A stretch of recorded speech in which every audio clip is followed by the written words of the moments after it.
Pronto, está gravando. Ah, ainda bem, eu pensei que ia dar problema.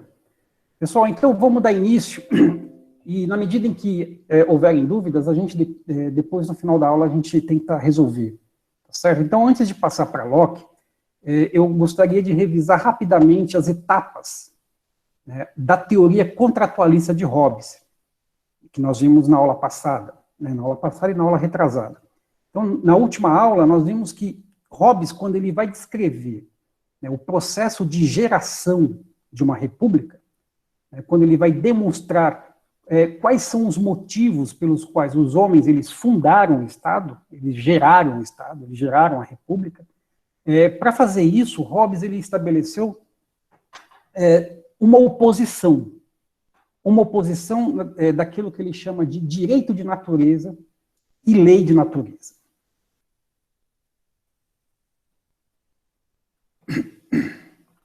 O professor, tem algumas pessoas que estão tentando entrar na sala de aula e não estão conseguindo. Sério? São as 6 pessoas que estão falando e não conseguiram ainda. Puxa vida, como é que eu faço aqui? Tem alguém aí que apareceu para o senhor aceitar? Não, os que apareceram eu já aceitei. Pronto, então deixa eu tentar aqui pegar um link e mandar no grupo, tá? Tá ok.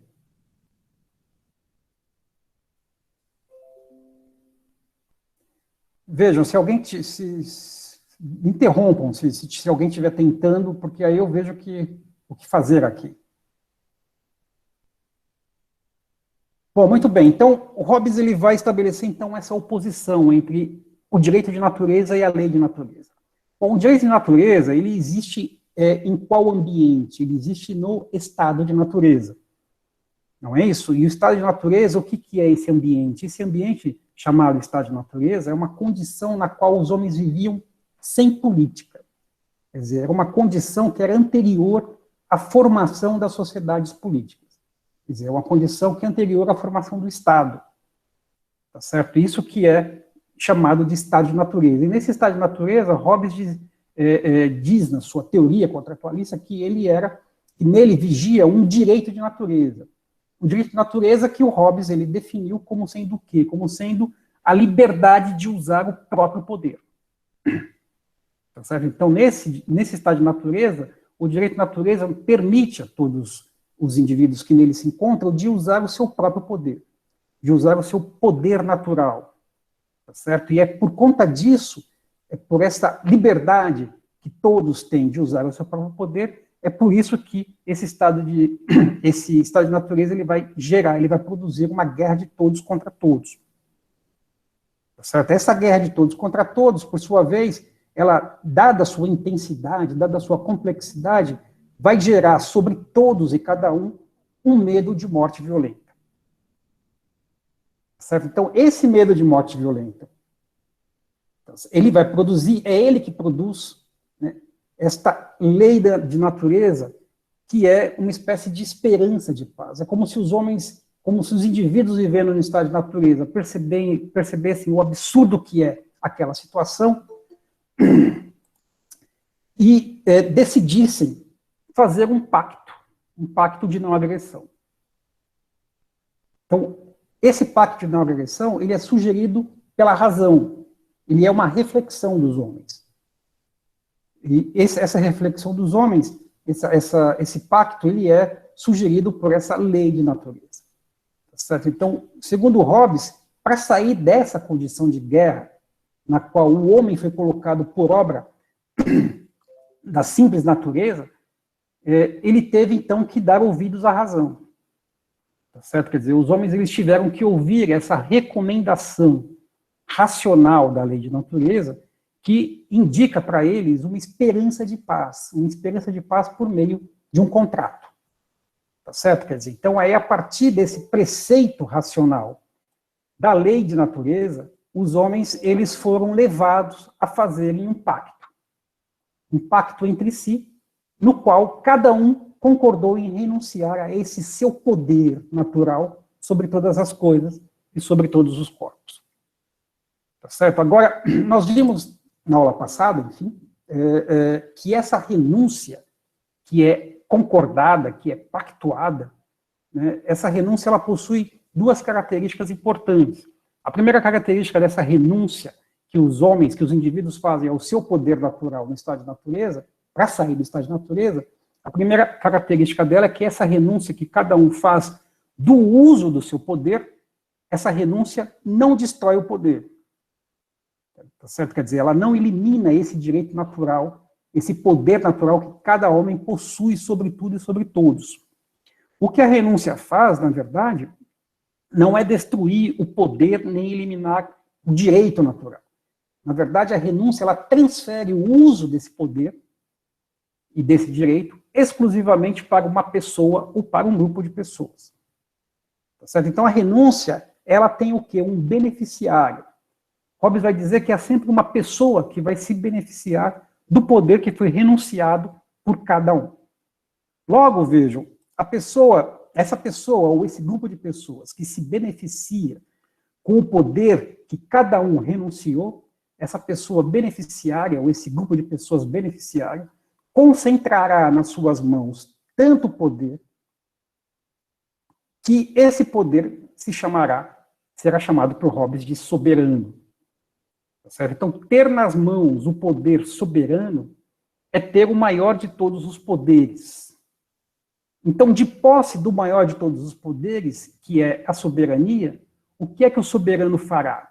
Ele vai recolher impostos, ele vai constituir um exército, ele vai formar uma polícia, ele vai designar os seus ministros, ele vai eleger os seus juízes, os seus funcionários, tudo isso para administrar a justiça e a paz do Estado. Tá certo? Então, esse é o primeiro aspecto. O primeiro aspecto é esse, que a renúncia ela tem um beneficiário. Na verdade, a renúncia é uma transferência. O segundo aspecto da renúncia, que é, na verdade, então, essa transferência de poder, do meu poder, do poder de cada um para alguém, o segundo aspecto dessa renúncia é que ela é também inteiramente voluntária. Por que ela é voluntária? Porque as pessoas elas renunciam para receber alguma coisa em troca. E essa alguma coisa, ela é a segurança das suas pessoas. Ou seja, essas pessoas que transferem o uso do seu poder para um terceiro, elas vão receber desse terceiro, em troca, a proteção das suas vidas e da sua liberdade. Tá certo? Então, se renuncia para obter um bem próprio. Significa, portanto, vejam, que a renúncia, além de ser uma transferência de poder, essa renúncia ela é também uma troca. Porque o indivíduo que transfere esta coisa, que é o uso do seu poder, recebe uma outra coisa, que é a sua segurança. Então, vejam que a imagem do contrato, ela é a imagem de uma operação comercial. O indivíduo hobbesiano é o indivíduo da troca. Vejam, portanto, que nós estamos já no início disso que se chama liberalismo. É isso que é justamente este regime, este pensamento que vai propor uma imagem da política muito semelhante à imagem que tem o mercado. Tá certo? Mas isso é uma outra discussão. Em todo caso, vejam, esse teria sido, segundo Hobbes, o caminho que a humanidade percorreu. Né, que a humanidade teria percorrido até, e que conduziu ao nascimento das sociedades políticas, quer dizer, que chegou até a fundação do Estado. Então,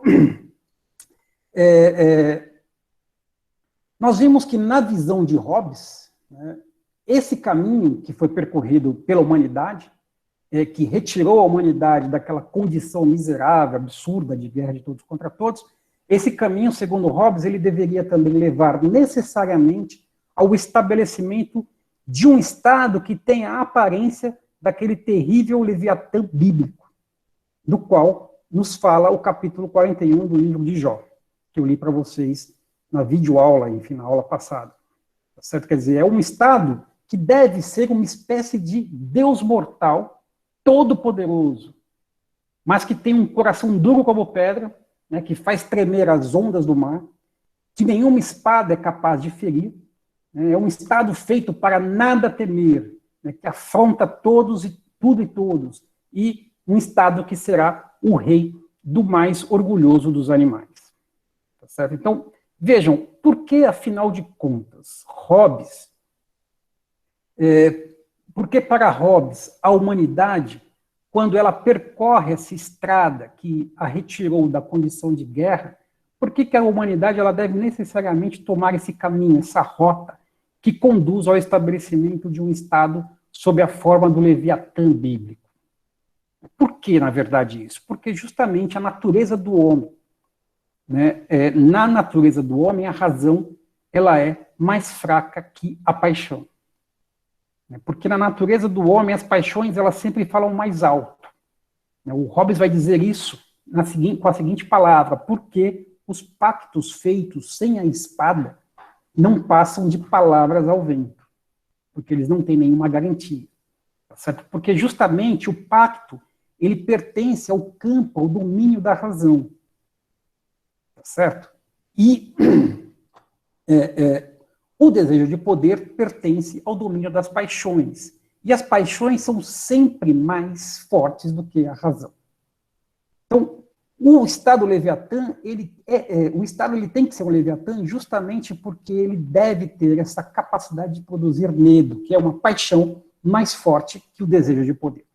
Essa paixão é mais forte que o desejo de poder, quer dizer, é o medo que vai fazer com que o pacto ele possa ser cumprido pelos homens. E é por isso que a transferência de poder feita por todos e cada um deve gerar não apenas um poder comum acima, né, daqueles que contrataram, dos pactuantes, mas deve gerar um poder comum que concentre tamanha força, tamanho poder que seja capaz também de inspirar o terror entre os homens. E inspirar o terror entre os homens de maneira a forçá-los a cumprir o pacto. Tá certo? Então é por essa razão, vejam, que o poder desse Estado Leviatã ele deve ser ilimitado.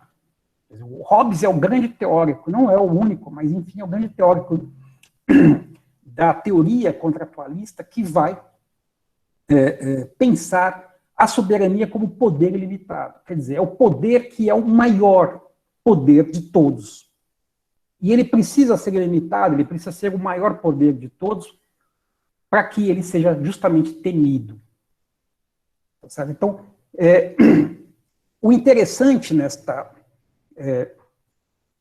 conclusão de Hobbes é que o poder do Estado ilimitado, a essa necessidade de tornar o poder do Estado ilimitado, Hobbes ele agregou ao pacto, além dessa transferência de poder, ele agregou a este pacto também uma promessa de obediência. Quer dizer, para Hobbes, o gesto capaz de fazer com que o poder do Estado, o Leviatã, se torne limitado, o gesto é justamente essa promessa de obediência que todas as pessoas fazem. Tá certo? E quando elas fazem, elas se tornam os súditos do mesmo soberano. Né? Se vocês quiserem, a promessa de obediência moderna, contemporânea, desculpe, é justamente o voto.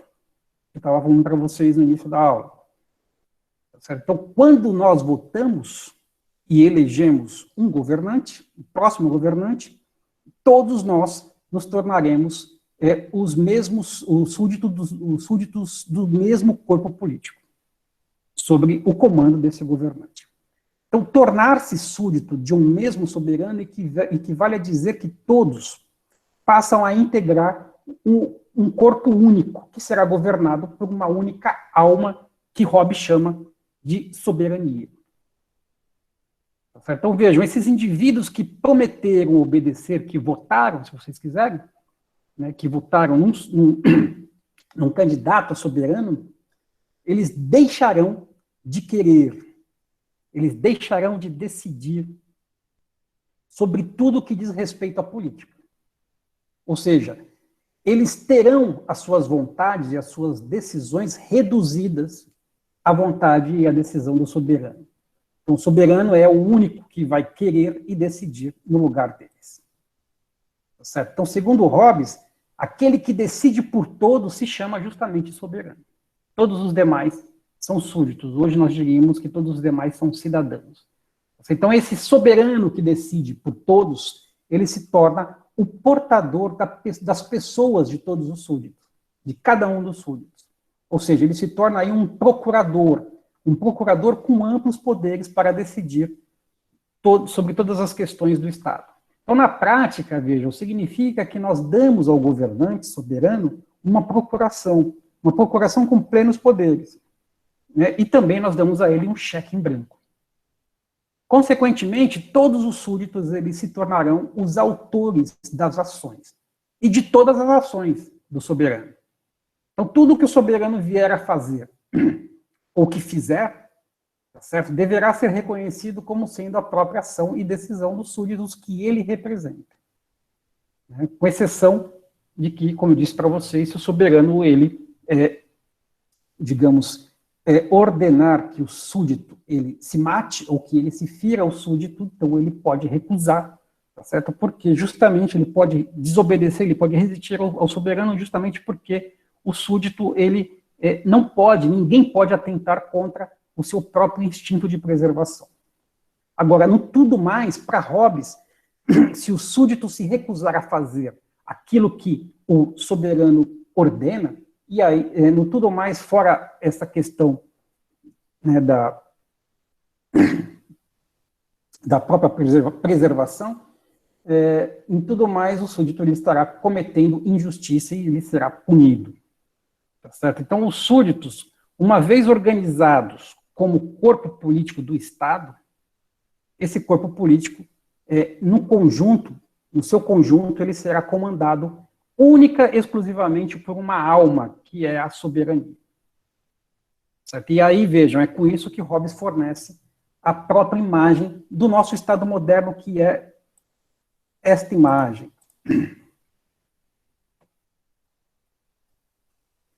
Certo? Então, vejam, Hobbes, ele ficou muito famoso, não apenas por sua filosofia política, né, uma filosofia política bastante polêmica, mas o Hobbes também ele ficou famoso, ficou muito conhecido na época por ele ter utilizado com bastante habilidade esse gênero literário que estava em voga, tá certo? Naquela época, que são os chamados livros de emblemas. O que foram esses livros de emblemas?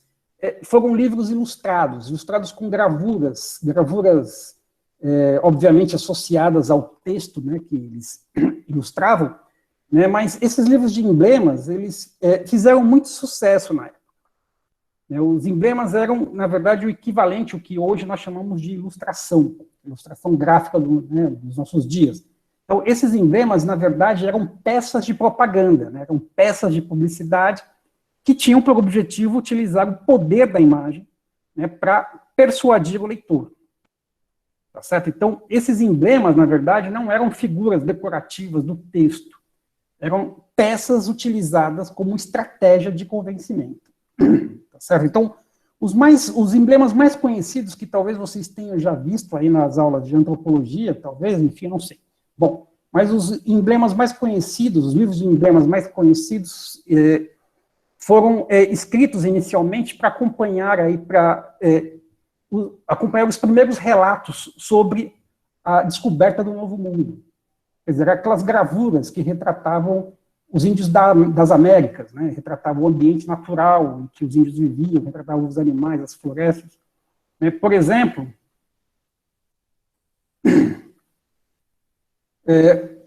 um dos principais temas, um dos grandes temas desses relatos sobre o Novo Mundo é o canibalismo. Então, circularam aí muitas gravuras representando os índios fazendo literalmente churrasco humano, não é isso? Como se estivesse fazendo churrasco na laje, tá certo? Quer dizer, eram essas gravuras, por exemplo, essa gravura que eu estou apresentando para vocês é de Hans Staden, que ficou muito famosa. Então, imaginem vocês o escândalo que não provocou esse tipo de gravura na época. Essas imagens elas tiveram um enorme impacto na época, elas chocavam, e elas eram feitas para isso, elas chocavam e impressionavam os leitores. Bom, Hobbes também, deixa eu voltar, Hobbes também ficou muito conhecido, ele foi também um grande iconografista, tá certo? Quer dizer, ele soube utilizar com bastante habilidade, né, este gênero literário dos emblemas que estava em pleno florescimento no seu tempo. Né, os estudiosos de Hobbes dizem que foi ele quem concebeu pessoalmente este emblema aí, que foi utilizado no frontispício, né, na folha de rosto do seu livro Leviatã. E foi um emblema, veja, que foi tão bem sucedido, ele encontrou tanto sucesso como peça de propaganda, que ele ficou eternizado para toda a posteridade. Não há um curso de filosofia política, de teoria política, que não discuta este emblema de Hobbes, que é o que eu vou fazer aqui com vocês, tá certo? Então, o emblema de Hobbes, né, para esse livro Leviatã, ele é uma tentativa de traduzir, de tradução visual do raciocínio filosófico do autor. Então, é como se Hobbes estivesse dizendo para nós o seguinte: olha, eu vou desenhar para vocês para ficar mais claro. Basicamente isso. Então, no seu desenho, quer dizer, buscando representar o poder soberano, Hobbes ele vai ilustrar aí a sua teoria política com esta imagem. Veja, com esta imagem na qual, né, os corpos naturais dos súditos, eles formam um só corpo político. Né, um só corpo político que sustenta, né, que serve de suporte para o soberano. Que, como vocês estão vendo aí na imagem, o soberano ele é representado pela cabeça do monarca. Agora, esse conjunto do corpo e da alma, enfim, da cabeça do monarca, é esse conjunto que Hobbes chama de pessoa artificial, que ele vai chamar de, portanto, república ou Estado. Então, percebam aí na parte superior da imagem, Hobbes inseriu uma frase em latim, justamente uma frase do versículo que ele extraiu do versículo do livro de Jó. A frase diz o seguinte: não há poder na terra que se lhe possa comparar. Quer dizer, o poder dele é incomparável na terra. E logo abaixo dessa frase, tá certo, está a cabeça do monarca, que é onde reside a alma, né, o nosso espírito. Quer dizer, é a alma do corpo político. E, portanto, a sede da soberania. E vejam que na imagem o soberano ele está exercendo o poder que o conjunto da população lhe transferiu. Quer dizer, o soberano ele aparece exercendo o poder dessa multidão que foi reunida no mesmo corpo político, e o exercício desse poder coletivo ele é representado na imagem pela mão do soberano empunhando uma espada, né, que indica aí um poder de vida e de morte, que é o maior poder, tá certo? Quem detém o poder de vida e morte detém o maior poder. Então ele impõe a espada e, portanto, ele concentra nas suas mãos esse poder de vida e morte. E na outra mão ele impunha o cetro real, que representa o direito, né, que também só ele detém com exclusividade. Tá certo? Então percebam que o soberano ele se levanta, ele se eleva diretamente do corpo da população de súditos.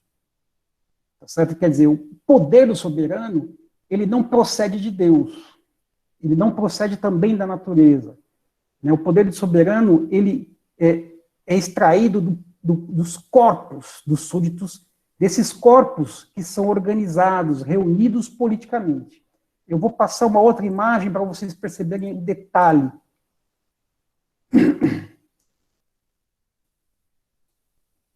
Então, vejam no detalhe aí, percebam no detalhe que Hobbes ele retratou cuidadosamente, né, o poder do soberano sendo extraído do conjunto dos súditos, né, de um conjunto de súditos que constitui o corpo da população.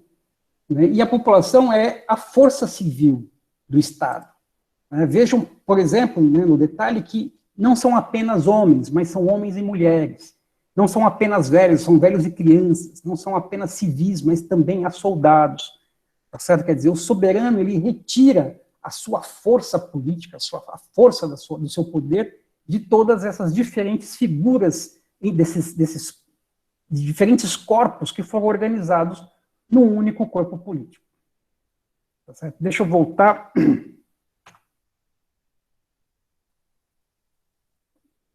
Então, vejam como o poder, né, do Leviatã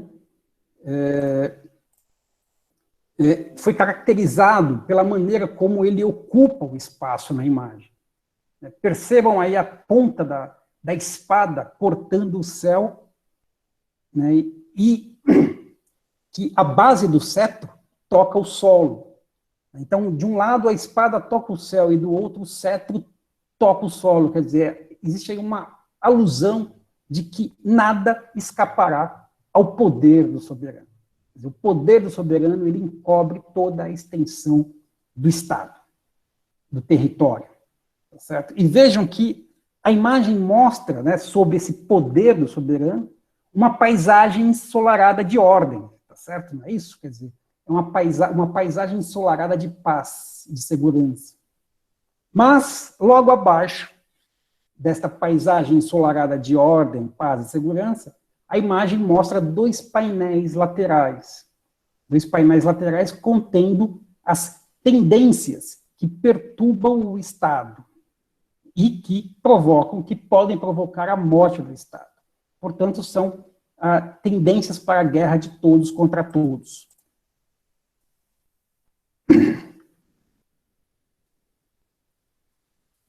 Então, o interessante é que nesses dois painéis, esses dois painéis laterais, eles podem ser lidos tanto verticalmente quanto horizontalmente. Se nós lermos esses painéis, fizermos uma leitura vertical desses painéis, vocês vão ver que o painel do lado esquerdo, ele se encontra alinhado com a espada do soberano. E é por isso que esse painel que está alinhado com a espada do soberano, ele traz os símbolos que representam o poder secular, quer dizer, o poder dos homens. Já o painel do lado direito está alinhado com o cetro do soberano, né, que vai trazer, portanto, imagens representando o poder eclesiástico, o poder sagrado, o poder espiritual, que é justamente o poder do direito.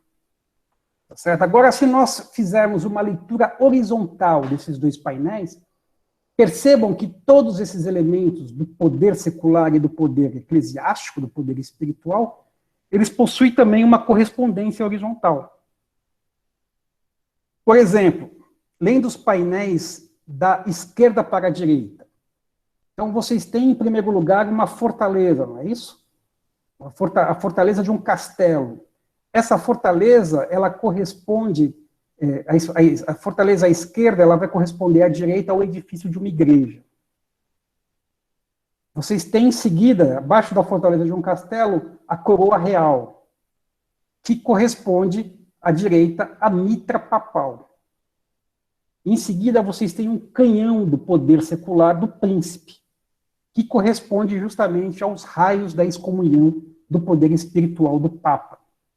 Em seguida, vocês têm um equipamento de guerra, né? Vocês têm aí sabres, mosquetes, bandeiras, tambores, né, que vão soar o chamado para a guerra, que corresponde, no lado direito, à espada bifurcada da igreja. E aí, vejam que interessante, vejam como o Hobbes, ele era uma figura genial, tá certo? Existe um efeito cumulativo desses dois painéis. Né? O efeito cumulativo do painel da esquerda é a guerra de todos contra todos, que corresponde ao efeito cumulativo do painel da direita com a Santa Inquisição.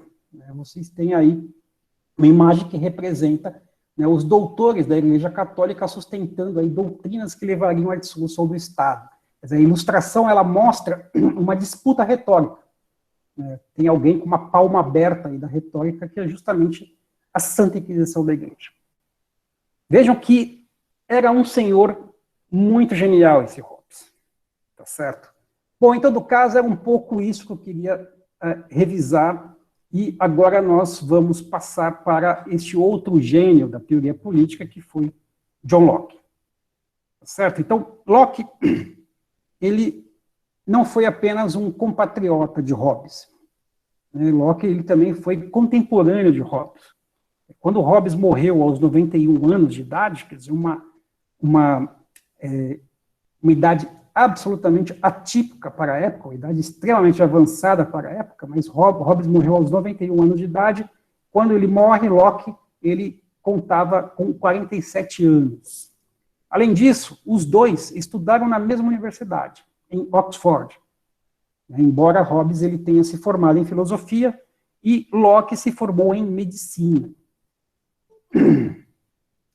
Bom, Hobbes ele foi introduzido no mundo da política inglesa quando ele se torna o tutor do filho de um poderoso conde, o conde Cavendish. Acho que eu disse para vocês na aula passada. E esse conde que introduz Hobbes na política, ele era um partidário da monarquia. Locke, por sua vez, ele foi introduzido no mundo da política pelo conde de Shaftesbury, que foi paciente de Locke. Locke ele teria salvado a vida desse conde em uma operação que na época foi considerada milagrosa. E o conde de Shaftesbury ele era partidário do parlamento e não partidário da monarquia. Então, vejam, além de terem sido contemporâneos, compatriotas, egressos da mesma Universidade de Oxford, esses dois autores eles também compartilham um outro aspecto ainda mais importante e mais fundamental. Os dois eles vivenciaram os efeitos e as consequências da Revolução Inglesa, que foi a primeira revolução democrática da nossa história e também a primeira revolução a cortar a cabeça de um rei. Então, tanto Hobbes quanto Locke experimentaram na própria pele o trauma desse acontecimento que transformou profundamente a prática política inglesa. Agora, cada um vivenciou esse acontecimento da Revolução Inglesa de lados opostos. Tá certo? Então, antes de entrar no texto do Locke, eu vou apresentar para vocês uma breve cronologia, uma breve e superficial cronologia. A intenção não é discutir a Revolução Inglesa, mas apresentar apenas uma cronologia superficial da Revolução Inglesa para nós tentarmos perceber a posição desses dois autores nesse acontecimento, a posição de Hobbes e a posição de Locke.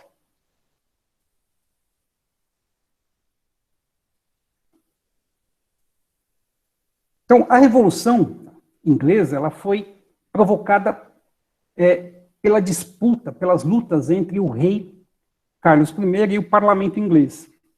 O parlamento inglês, na época, ele era composto por duas câmaras. Hoje nós diríamos, talvez, duas bancadas, enfim.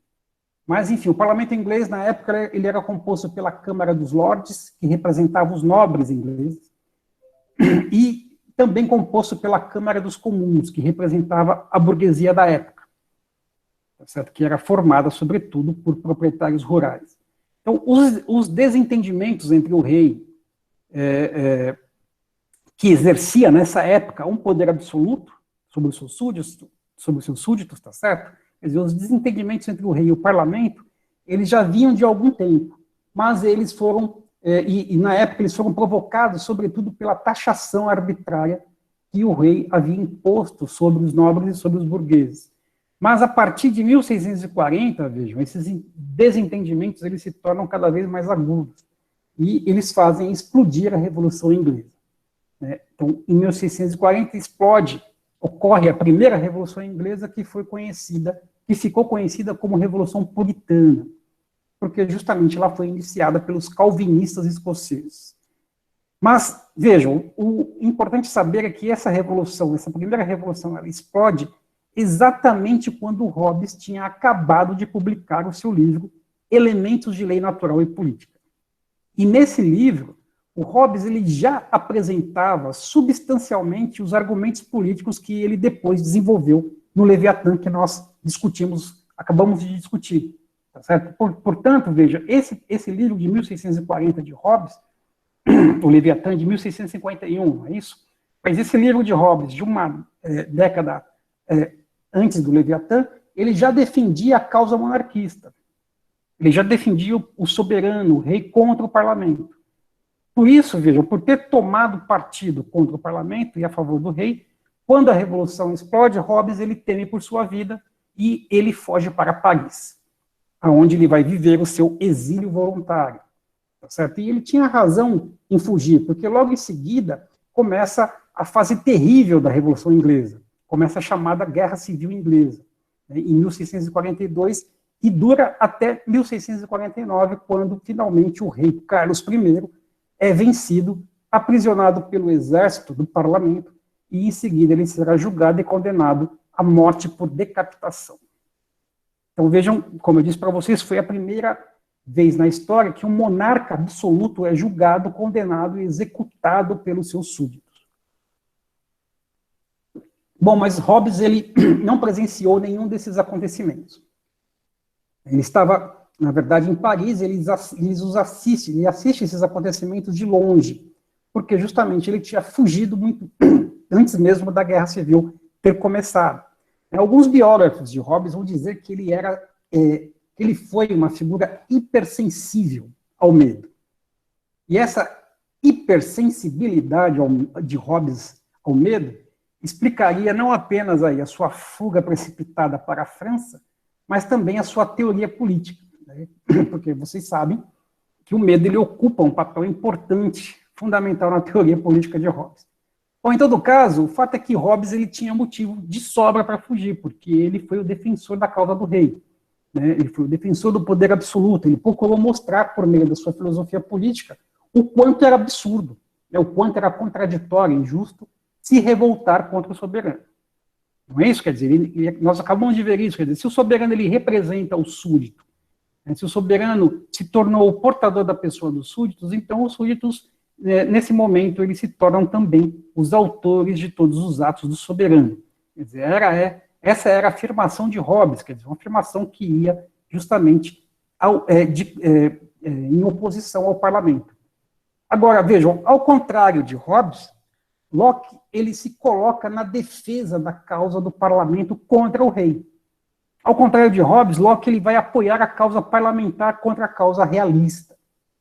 Tá certo? Então, voltando para a nossa cronologia, quando em 1649 o rei Carlos I é decapitado, a monarquia absolutista ela vai ser abolida e uma república parlamentar ela é instaurada.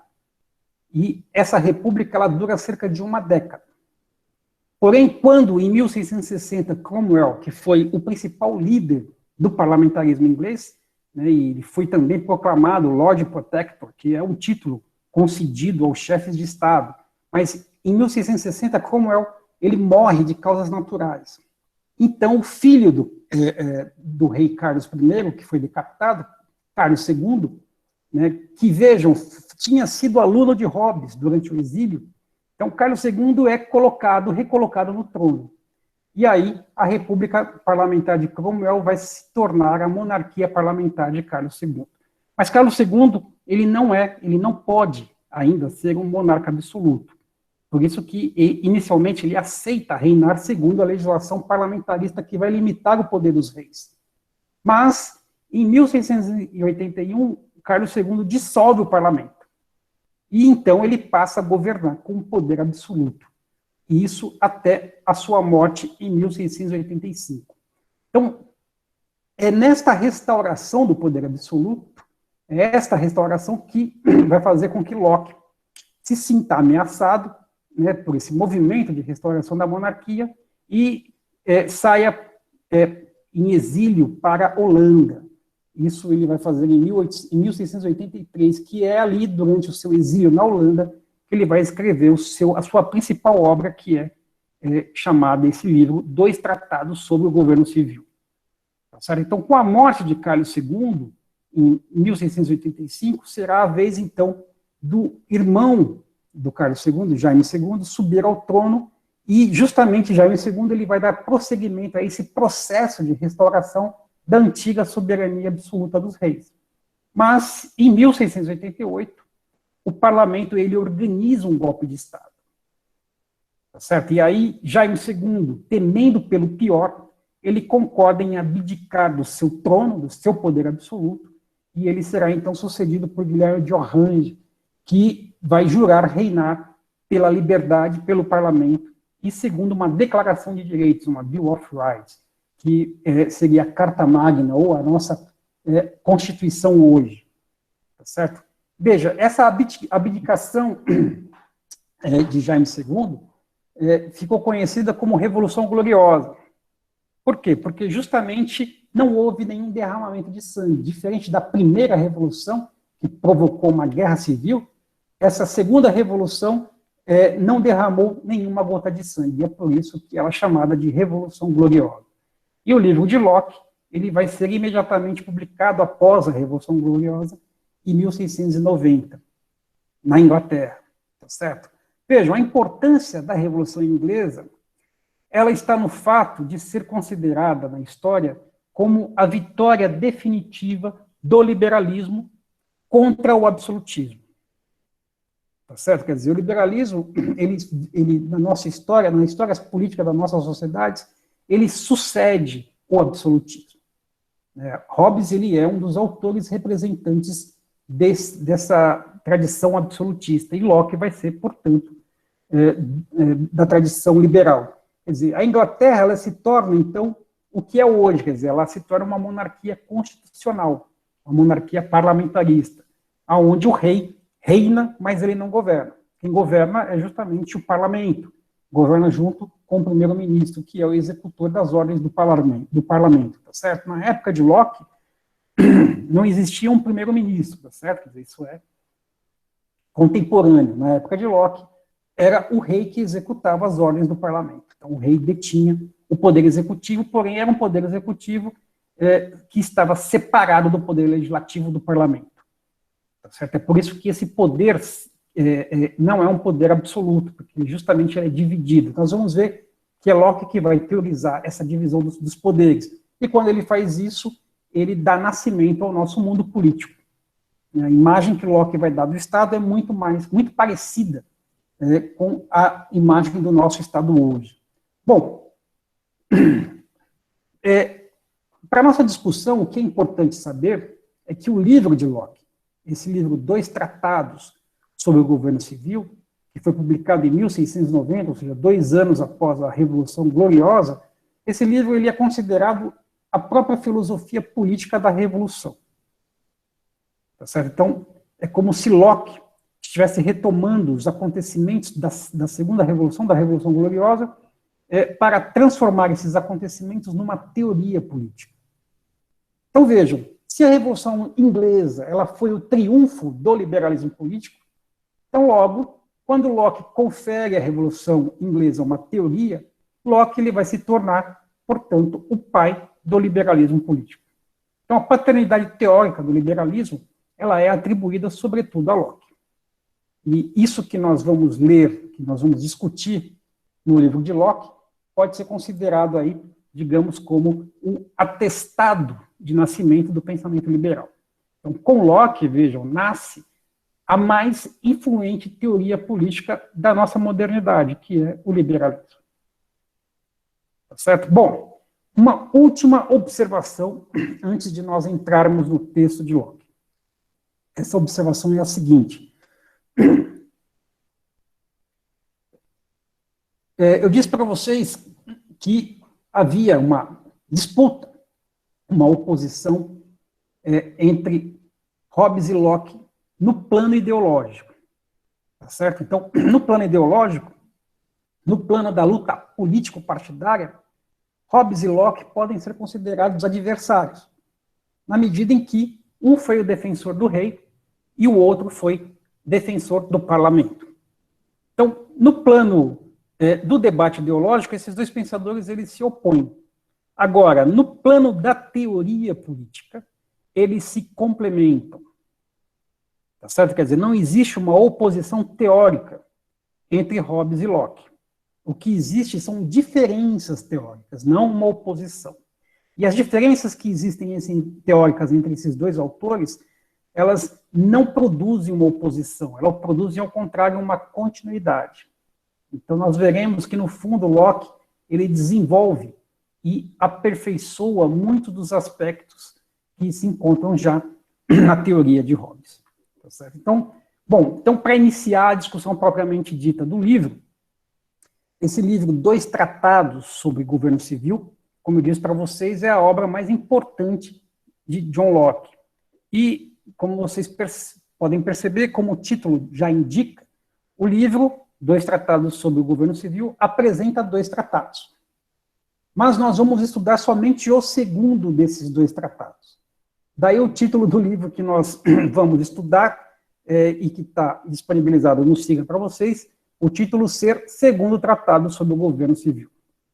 Tá certo? E nesse livro, o problema central, nesse segundo tratado sobre o governo, o problema central ao qual Locke irá propor uma solução, esse problema já se encontra enunciado na primeira página do capítulo 1. Né? O problema é o seguinte: Locke vai dizer o seguinte: aquele que não se inclina a supor que qualquer governo no mundo seja apenas um produto da força e da violência, e aquele que não se inclina a supor que os homens somente vivem juntos pelas mesmas regras dos animais, entre os quais o mais forte vence, estabelecendo por esse modo as bases para a perpétua desordem e discórdia, tumulto, sedição e rebelião. Então, quem não concorda com isso, tá certo? Quem não se contenta em pensar que o mundo seja governado pela força e pela violência, terá necessariamente de descobrir uma outra origem para o governo, uma outra fonte do poder político e uma outra maneira de escolher as pessoas que o exercem, diferente daquela que nos ensinou Sir Robert Filmer. Tá certo? Então vejam que, como está evidente, Locke ele está escrevendo contra Sir Robert Filmer, que foi um rival de Locke, né, e que foi também o autor de um livro intitulado Patriarca, ou sobre o poder natural dos reis. Nesse livro de Filmer, Filmer defendia o direito divino dos reis como um poder natural. Então, segundo Filmer, a autoridade, isto é, a legitimidade do poder dos reis, estava fundada na autoridade natural do pai, na autoridade paterna. Então, o rei, ele era, de fato, um patriarca, e a sua autoridade, ela remontava a Adão, que foi o primeiro homem, portanto, o primeiro rei dos homens. Não é isso? Então, para Filmer, o poder real, ele não derivava de uma escolha, de um consenso, de um contrato, tá certo? Para Filmer, o poder real, ele derivava da paternidade, ou, se vocês quiserem, daquilo que Maquiavel chamava de hereditariedade, dos principados hereditários. Então, sendo de origem paterna, o poder real ele era passado hereditariamente, de geração em geração. Então, o poder era uma herança. Tá certo? Então, como vocês sabem, esse tipo de afirmação ela é incompatível com a teoria contratualista. E é por isso que Locke ele vai se propor a refutar não apenas essa ideia de uma hereditariedade como um fundamento do poder, mas, sobretudo, Locke vai refutar a força e a violência como fundamento do poder. Então, vejam, Locke ele não está se referindo apenas a Filmer. Filmer não é o seu único rival, mas também todos os pensadores que fizeram da força e da violência o elemento central do poder político são rivais de Locke. E qual foi o pensador mais famoso que sustentou, tá certo, que o poder político encontrava um fundamento na força e na violência? Foi justamente Maquiavel. Isso quer dizer, portanto, essa crítica que Hobbes vai fazer a esses pensadores que fizeram da força e da violência o elemento central do poder político, esse aspecto vai tornar Locke pai do liberalismo. Quer dizer, mais do que Hobbes, vejam, Locke ele conseguiu superar de maneira definitiva as teorias políticas baseadas na força e na violência. Então, Locke foi responsável por desenvolver, por aprimorar a teoria do contrato hobbesiano. É por isso que não existe entre esses dois autores, Hobbes e Locke, uma ruptura. Existe sim uma continuidade. A ruptura efetivamente existente é com Maquiavel. Tá certo? E mesmo assim nós vamos ver que Maquiavel ele ainda é um autor bastante presente, mas de uma maneira diversa. Então, tanto não existe ruptura com Hobbes, que Locke ele vai nos dar uma definição bastante hobbesiana do poder político. Então, o que é o poder político segundo Locke? Ele vai dizer o seguinte: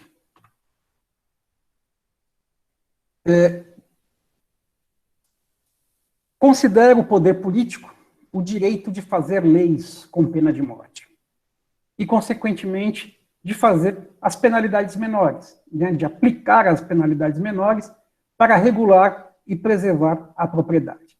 O direito de fazer leis com pena de morte é o maior de todos os direitos, é o maior de todos os poderes, mas o poder político, segundo Locke, quem detém esse maior poder também detém os poderes menores, as penalidades menores para regular e preservar a propriedade e empregar a força da comunidade na na execução de tais leis, na defesa da comunidade de dano exterior, e tudo isso apenas em prol do benefício público, bem público.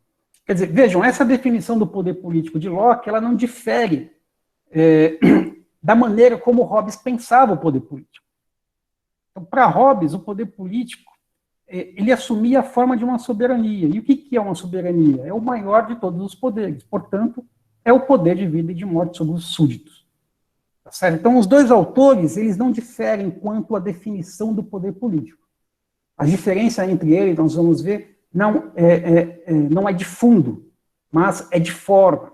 Quer dizer, os dois, eles vão diferir quanto às formas nas quais esse poder de vida e morte, que é o poder político, eles vão divergir sobre a maneira pelas quais esse poder de vida e morte ele vai ser exercido. Certo? Então, Locke, ele começa o seu livro, veja, da mesma maneira, do mesmo modo como Hobbes começou o Leviatã. E se lembra que Hobbes, ele começa o Leviatã demonstrando o que é o poder político, definindo, descrevendo o que é o poder político. Não é isso? E em seguida, Hobbes vai descrever o estado de natureza.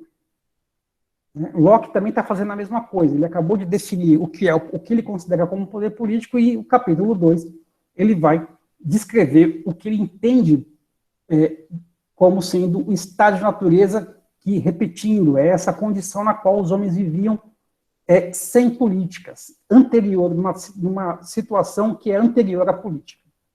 Certo? E aí vocês lembram que, para Hobbes, o estado de natureza era uma condição de guerra, não é isso? Era uma condição de guerra na medida em que todos os homens têm, no estado de natureza, gozam de um direito natural, que é um direito de tudo e de todos. É um direito a tudo e um direito a todos. Então, essa condição natural dos homens, segundo Hobbes, provoca a guerra de todos contra todos. Por quê? Porque simplesmente o desejo de poder é infinito, mas os objetos desejados são finitos. Não é isso? Então, quando dois homens desejarem a mesma coisa, e isso sempre vai ocorrer, né, sempre vai haver dois homens que desejam a mesma coisa, esses dois indivíduos eles vão disputar essa mesma coisa. E da disputa nascerá a guerra. Tá certo? E essa guerra, ela é de todos contra todos, porque, segundo Hobbes, nessa guerra todos os homens são iguais. Ninguém é tão mais forte que o outro, a ponto de não se sentir ameaçado pelo outro. Quer dizer, todos os indivíduos eles são iguais em poder. Consequentemente, todos os indivíduos são iguais diante da possibilidade de ser atacado, de ser morto pelo outro. Então, essa guerra ela é uma guerra de todos contra todos também porque ela é uma guerra generalizada, não é isso? Quer dizer, como todos os homens se consideram iguais e sabem da igual vulnerabilidade uns dos outros, resulta disso um estado de desconfiança mútua, um estado de desconfiança generalizada, aonde o ataque será a melhor defesa. Tá certo? Então, eu vou me antecipar contra os possíveis ataques, atacando o próximo. Portanto, essa guerra hobbesiana é uma guerra ofensiva. Não é isso? Bom, ela é uma guerra de todos contra todos também porque ela é uma guerra amoral, ou seja, é uma guerra que não é nem justa nem injusta. Porque nela os homens eles se atacam mutuamente não porque eles são maus, por maldade. Eles se atacam por instinto de preservação. E essa guerra de todos contra todos, ela é também uma guerra permanente, quer dizer, ela é um estado de guerra, significa que ela possui uma duração que é indefinida. porque ela é uma atmosfera de guerra, ela é um clima de guerra. E, finalmente, essa guerra hobbesiana, ela é uma guerra de todos contra todos, porque ela é uma condição de miséria social, de morte física dos homens. Nela não há trabalho, quer dizer, nela não há comércio, não há propriedade, não há letras, artes, não há sociedade. Mas há, segundo Hobbes, e é a única coisa que pode haver, é um medo constante de morte violenta.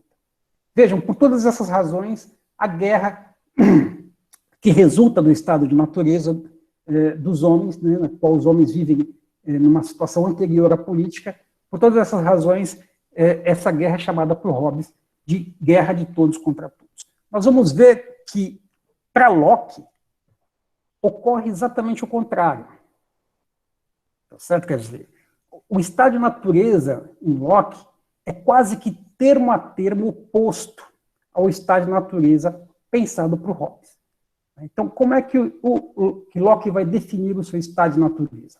Locke vai dizer o seguinte: para bem compreender o poder político e derivá-lo da sua origem, devemos considerar em que estado todos os homens se achavam naturalmente.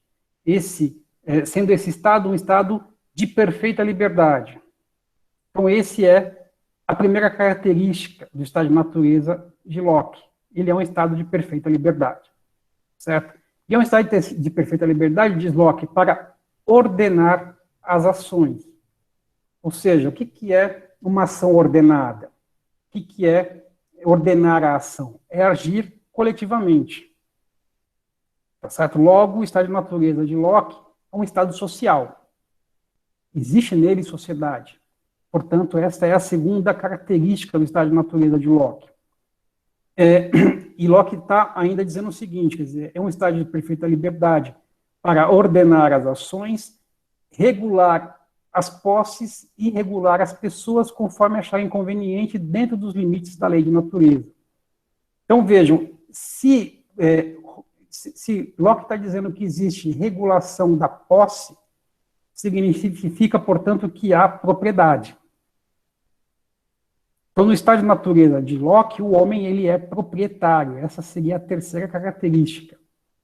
E também, se há regulação das pessoas, significa, então, que há lei comum.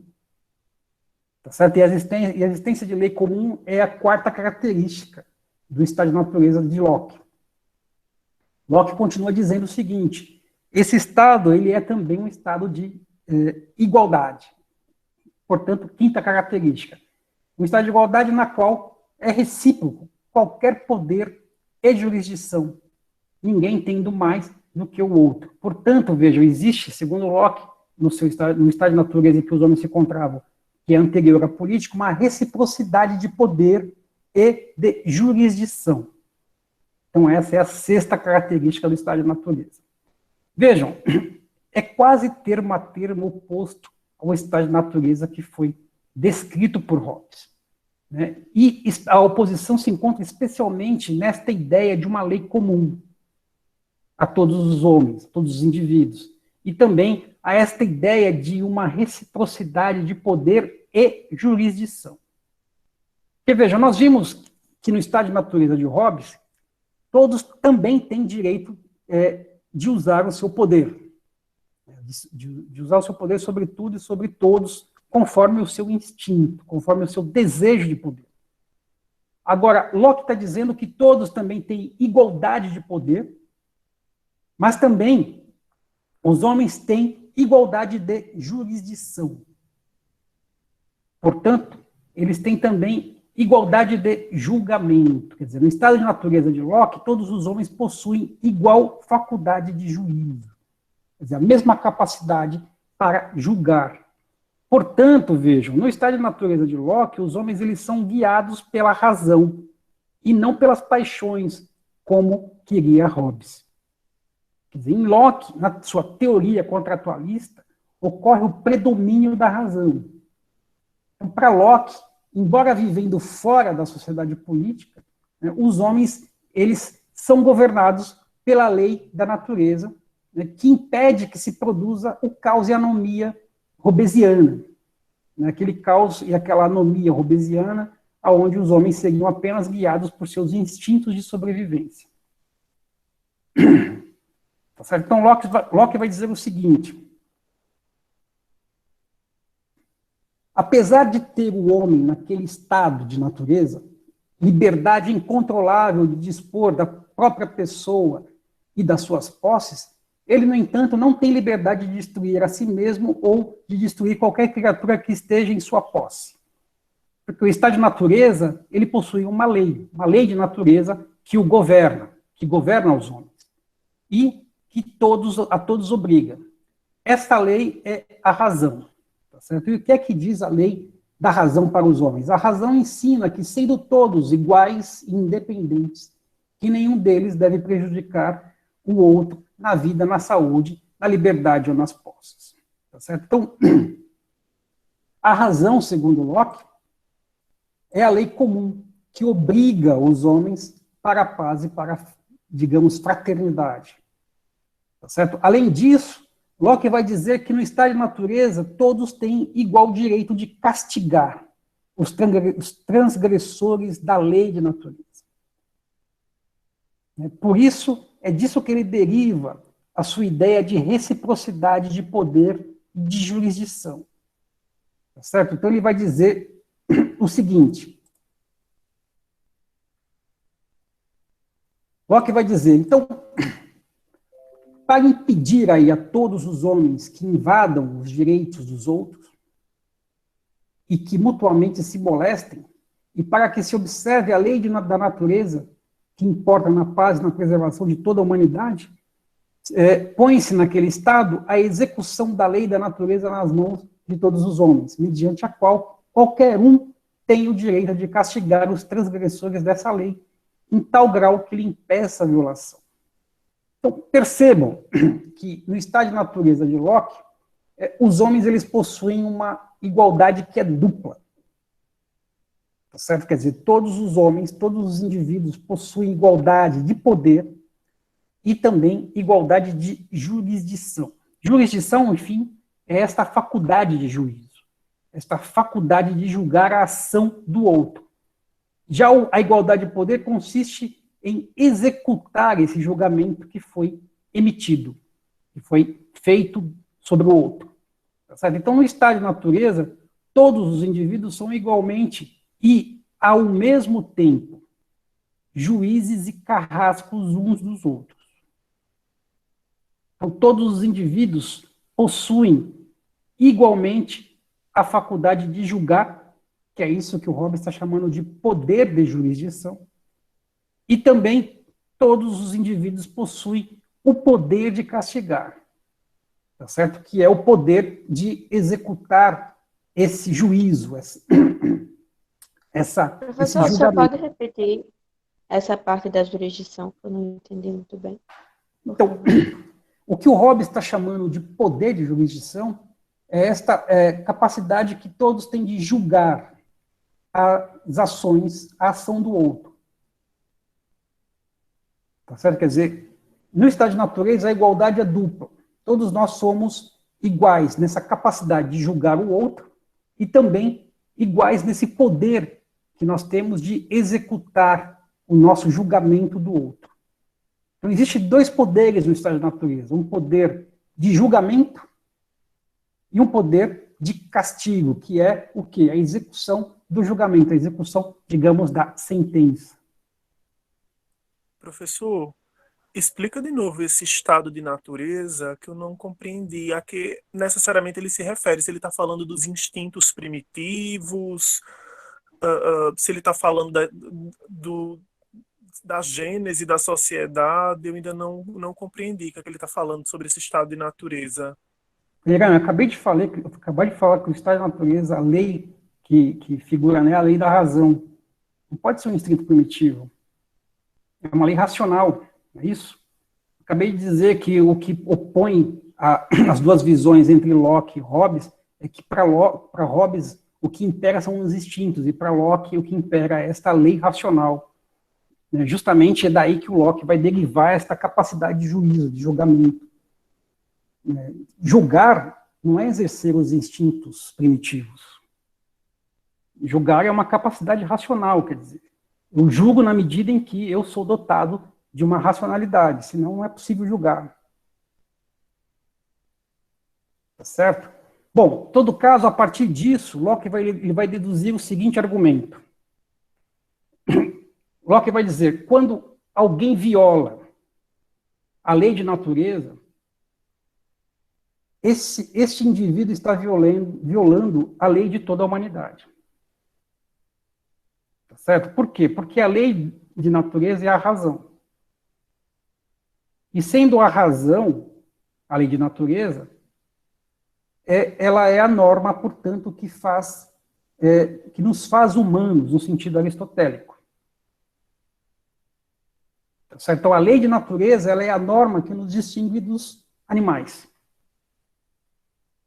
Né? É o que Locke vai dizer nessa passagem.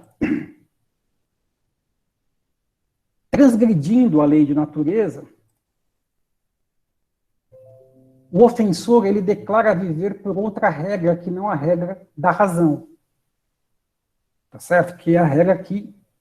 a razão é aquilo que define este animal humano. Né? Isso já foi estabelecido por Aristóteles, vocês se lembram disso. Tá certo? Então, quando eu transgrido essa regra, que é comum a toda a humanidade, quando eu transgrido essa regra da razão, eu estou ofendendo toda a humanidade. Quer dizer, eu me torno, né, o ofensor, ele torna-se perigoso para toda a humanidade. Então, sendo essa transgressão um crime contra a espécie, vejam só. Portanto, qualquer homem, por esse motivo, em virtude do direito que ele tem de preservar a humanidade da qual ele faz parte, então qualquer homem pode destruir tudo quanto lhe seja prejudicial. E nesse caso, e pelo mesmo motivo, todos têm o direito de castigar o ofensor, tornando-se executores da lei de natureza.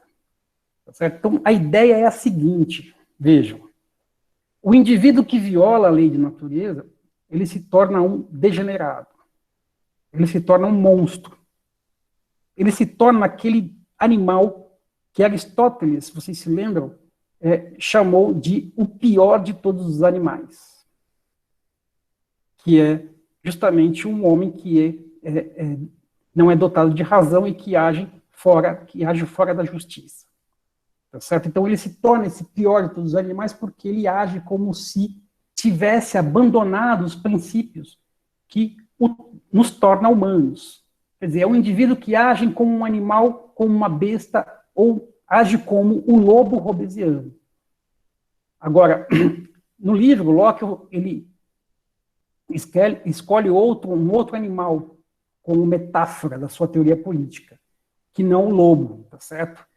Locke vai dizer o seguinte, como o leão e como o tigre, que são animais selvagens com os quais os homens não têm nem sociedade e nem segurança. É assim que age aquele que transgride esta lei da razão, que é a lei da humanidade, uma lei da natureza. Então, esse indivíduo, ele se torna uma criatura que é prejudicial para toda a humanidade. Tá certo? E, então, Locke vai dizer que ele declara uma guerra, né, contra toda a humanidade a partir desse seu gesto que é ofensivo. Então, ele, portanto, esse indivíduo que transgride a lei de natureza, ele é uma ameaça à espécie. Então, sendo uma ameaça à espécie, qualquer pessoa poderá se unir a quem ele ofendeu para castigá-lo, tá certo? Para fazê-lo compensar o dano que ele causou. Conclusão.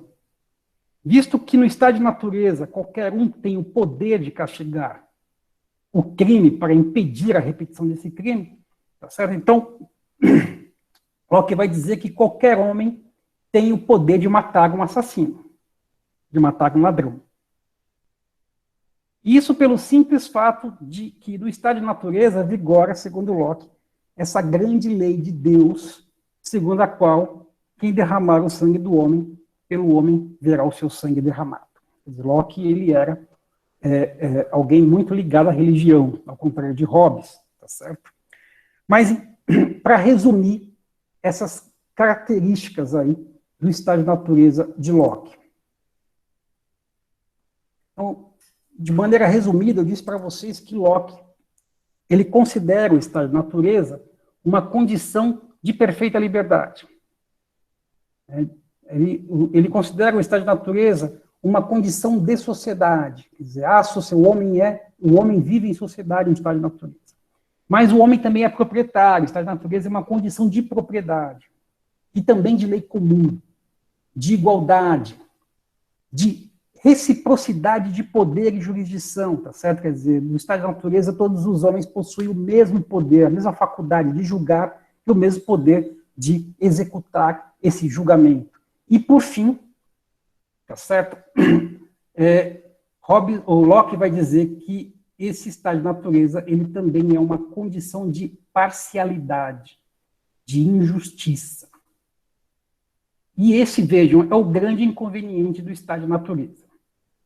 Tá certo? Na concepção de Locke, o estado de natureza é um estado no qual os homens eles tendem a abusar do castigo, tendem a abusar da violência, devido à ausência de imparcialidade, de justiça.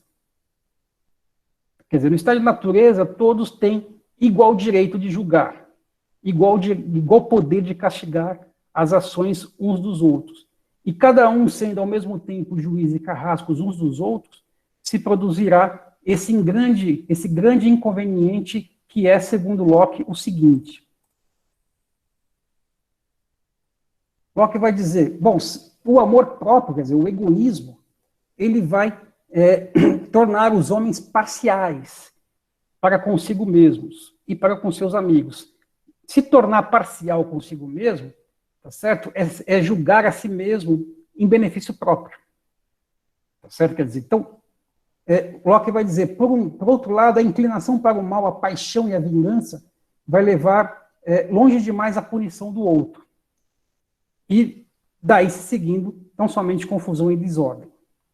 Por isso que Deus, com toda certeza, estabeleceu o governo com um fito, com o objetivo de restringir a parcialidade e a violência dos homens. E eu reconheço que o governo civil é o remédio acertado para os inconvenientes do estado de natureza, os quais devem, com toda certeza, ser grandes se os homens têm de ser juízes em causa própria. Então, vejam, Locke está dizendo que os males do estado de natureza, eles são grandes porque os homens são juízes em causa própria. Ou seja, os homens, eles vão julgar sempre com parcialidade. Eles vão julgar sempre em benefício próprio. Os homens vão advogar em causa própria, a favor de si mesmo. Então, no estado de natureza, não haverá jamais esperança de justiça. Porque, sendo juízes em benefício próprio e advogando em causa própria, os homens eles vão sempre tender a abusar do castigo. Eles vão praticar a vingança e vão praticar a violência. Então, esse é o grande inconveniente do estado de natureza. Quer dizer, embora o estado de natureza de Locke ele seja um estado de paz e de liberdade, ele é um estado também de injustiça. Tá certo? E pelo fato dele ser um estado de injustiça, nele pode, não deve, como em Hobbes, tá certo? Mas pelo fato do estado de natureza ser um estado de injustiça, é possível que nele vá se produzir um estado de guerra entre os homens. Então, para Locke, ao contrário de Hobbes, existe paz, existe liberdade no estado de natureza, mas é uma paz e uma liberdade que são precárias. Tá certo? E é justamente essa precariedade que, segundo Locke, torna possível o estado de guerra. Um estado de guerra que Locke definiu da seguinte maneira. O que é o estado de guerra para Locke? O estado de guerra é, segundo Locke, um estado de inimizades, de destruição. Quer dizer, um estado no qual se declara um desígnio, ou seja, uma intenção, um propósito com relação à vida do outro. E isso coloca o outro em um estado de guerra contra aquele a quem declarou semelhante intenção, expondo de tal maneira a vida ao poder de outro, quer dizer, a qual lhe poderá ser arrebatada por aquele ou por qualquer outro que a ele venha se juntar para defender. Tá certo? Então, o estado de guerra, ele compreende, segundo Locke, não apenas um ato, mas ele compreende também palavras. Quer dizer, não apenas atentar contra a vida do outro, mas também a simples ameaça é suficiente para produzir um estado de guerra. Então, a simples palavra é suficiente para produzir a inimizade, né, uma inimizade que vai levar à destruição. Então, basta uma simples ameaça contra a vida de alguém para que o ameaçado ele seja estimulado a destruir a vida de quem o ameaçou. Quer dizer, basta um gesto de injúria para que o injuriador ele exponha a sua vida ao injuriado, que poderá destruí-la por vingança. Por que isso ocorre, segundo Locke? Porque, diz Locke, é razoável, é justo que eu possa ter o direito de destruir aquilo que me ameaça de destruição. Então é justo destruir um homem que nos vem fazer guerra. Pela mesma razão que é justo matar um lobo ou um leão, porque tais homens não estão subordinados à lei comum da razão, não tendo outra regra que não o da força e da violência, podendo assim ser tratados como animais de presa, criaturas perigosas e nocivas. Tá certo? É por isso, veja, que é legítimo matar um ladrão que não nos fez mal, um ladrão que não manifestou qualquer desígnio, qualquer intenção contra a nossa vida, a não ser a de tomar o nosso dinheiro pela força. Tá certo? Então vejam que para Locke seria legítimo matar esse ladrão, porque para tomar o meu dinheiro, esse ladrão ele deve antes necessariamente tomar a minha liberdade. E quem tem poder de tomar a minha liberdade, tem também poder de tomar a minha vida. Tá certo? Então, nesse sentido, Locke vai dizer que um ladrão ele está travando uma guerra contra mim. E, nesse momento, seria legítimo matá-lo, se eu pudesse. Tá certo? Então, na definição do estado de guerra de Locke, percebam, e esse é o ponto importante, a guerra ela é um instrumento não de quem ataca, mas de quem se defende, ou seja, de quem é atacado.